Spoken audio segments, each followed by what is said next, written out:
Hello everyone, Ladislas Maurice from thewanderinginvestor.com. So I'm spending a month in Colombia looking at real estate investment and immigration opportunities.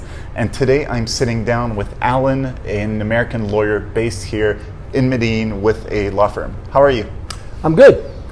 Good. So how long have you been here in Colombia? So I first came to Colombia as an adult back in 2009-ish, 2010-ish. Just as the market exploded, there was, for a long time, Colombia had a very well-deserved reputation for a lot of conflict and issues and so forth. But by 2009-ish, it was very obvious that the country was exploding. Just a ton of business. The country was opening up to the rest of the world. And part of that included, for example, the real estate development component.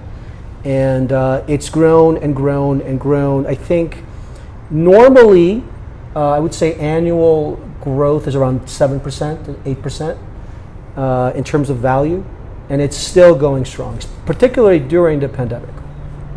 So tell me, when people come for the first time and invest in real estate in a foreign country, especially in Colombia that has from far away not necessarily the best reputation, what are some of the things that foreign buyers should look out for, especially from a legal point of view? What must they be careful about? What I would say is the biggest issue a lot of foreigners see when they come to Colombia, when they're buying property, is that everything's a whole lot more informal, right? So the process is informal. The due diligence process in particular can be very informal. When Colombians buy from each other, they don't do everything the way it should be done, right? Their focus is not always on protecting the investment. It's basically ease of use. It's a way to do things in a way that actually is done as fast as possible.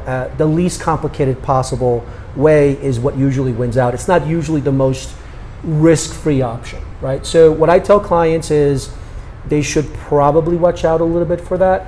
They should take the time to do a proper title analysis. That's a big deal. So you do all of that? Absolutely. What we see in the market really is you have an agent, maybe the seller's agent, and they'll go to the foreigner and say, here's the contract. And the foreigner goes, okay, I'll sign it. But they're signing a contract without even doing a due diligence process on the property. And a lot of foreigners, they're led a little bit into doing that because A, that's pretty standard, and B, I don't think they don't really know better to not do it, right? So the first thing I would say is be careful with the informality aspect. The second thing is, and I think Colombia still has a very bad reputation. I think statistically, people shouldn't feel that the market is rife with fraud, because that's not the case. I think there are a lot of things in the market which you have to contend with that you don't have to contend with in places like the US and Europe.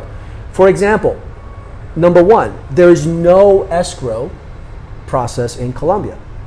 So if I'm in France and I'm buying property, I'm putting my money into an escrow account.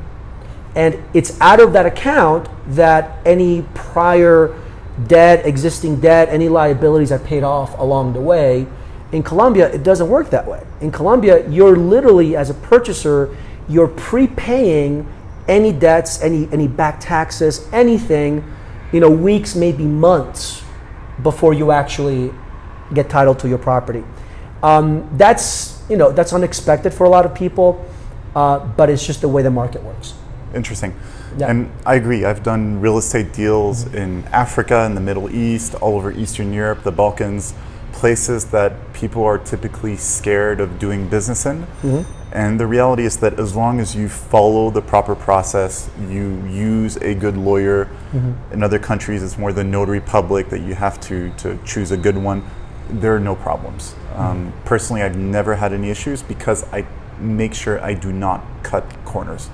That's a big, exactly. And then what I would add to that is you're making an investment in a foreign country. The rules are different. You want to be as protected as possible. You don't want to be in a situation where you spend hundreds of thousands of dollars in an investment where you might not be able to secure legal protections down the line because what you did was done incorrectly. So you really want to invest in doing the process correctly from the very first get-go. And also one of the most important aspects where one cannot cut corners is how you bring money into the country. This applies to a lot of emerging markets that have partial capital controls, whereby if you do not bring the money in through the proper channels and with the proper forms, then it's fine, they'll let you get the money in, but once you try to get the money out in a few years' time, suddenly that won't be possible anymore. That's a big deal. Keep in mind that Colombia is still one of these places where a good percentage of the money coming in is illegal money.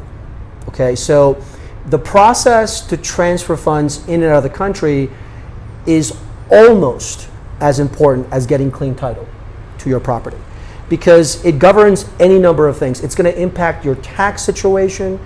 It's going to impact the repatriation process, as you just mentioned.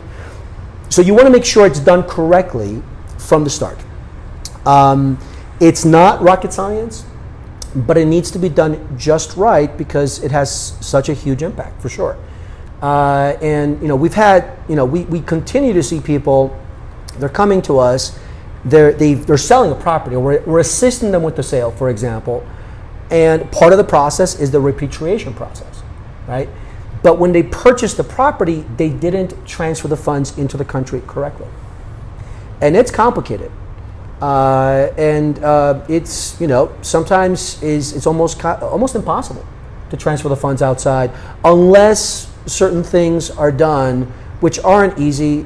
They're not fast, and sometimes they're not even very inexpensive. You actually have to spend money that you weren't thinking you needed to spend to make that happen. And so you want to do that right the first time. Yeah. Next thing you know, you're giving cash minus 5% to a guy on motorcycle to give you Bitcoin. So that's exactly right. That's exactly good point.